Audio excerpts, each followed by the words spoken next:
కూటమి ప్రభుత్వ పాలనలో వైసీపీ నేతలు కార్యకర్తలపైన ఏకపక్షంగా దాడులు జరుగుతున్నాయని మాజీ ఎమ్మెల్యే విశ్వేశ్వర్రెడ్డి ఆరోపించారు. ఇక వైసీపీ నేతలు కార్యకర్తలపైన దాడులు జరుగుతున్నా పోలీసులు ప్రేక్షక పాత్ర పోషిస్తున్నారని మండిపడ్డారు. ఈ నెల 8న దివంగత ముఖ్యమంత్రి వైఎస్ఆర్ రాజశేఖర్ రెడ్డి జయంతి సందర్భంగా ఏర్పాట్లు చేసేందుకు అవకాశం ఇవ్వటం లేదని అన్నారు. నేతలను గృహ నిర్బంధం చేస్తున్నారని ధ్వజమెత్తారు. వైఎస్ఆర్ పార్టీ సమావేశం ఏర్పాటు చేసుకున్నాం.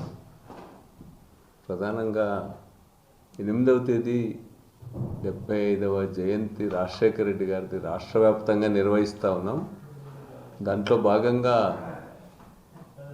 ఈ కార్యక్రమాన్ని జయప్రదం చేయడానికి సమావేశం ఏర్పాటు చేసుకోవడం జరిగింది. దాంతోపాటు ఇటీవల కొంతకాలంగా వరుసగా ఉరవకొండలో వైఎస్ఆర్ కాంగ్రెస్ పార్టీ కార్యకర్తలను లీడర్స్ని భయభ్రాంతులు చేసే విధంగా గుంపులుగా తిరగడం, దాడులు చేయడం, లోకల్ పోలీసు అసమర్థత వల్ల వాళ్ళ సమక్షంలోనే దాడి చేయడం ఇట్లాంటివన్నీ కూడా జరిగింది.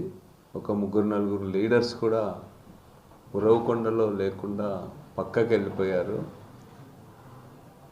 ఇది సరైంది కాదనేటువంటి చెప్తూ వచ్చినాము. అదేవిధంగా దీనిపైన ధర్నాకు కూడా పిలిపివ్వడం జరిగింది. మొన్న 4వ తేదీ ధర్నాకు మేము వెళ్లే ముందుగా ఎస్పీ గారు కూడా టాక్స్కి ఇన్వైట్ చేసి మేమందరం కూడా మా జిల్లా అధ్యక్షుడు పైలా నరసింహయ్యతో పాటు మేము లోకల్ లీడర్స్ అందరం కూడా నియోజకవర్గ ఇన్ఛార్జ్గా నేను వెళ్ళి ఎస్పీ గారితో సుదీర్ఘంగా దాదాపు అర్ధగంట పైగా అక్కడ జరిగిన సంఘటనలన్నీ కూడా వివరించడం జరిగింది.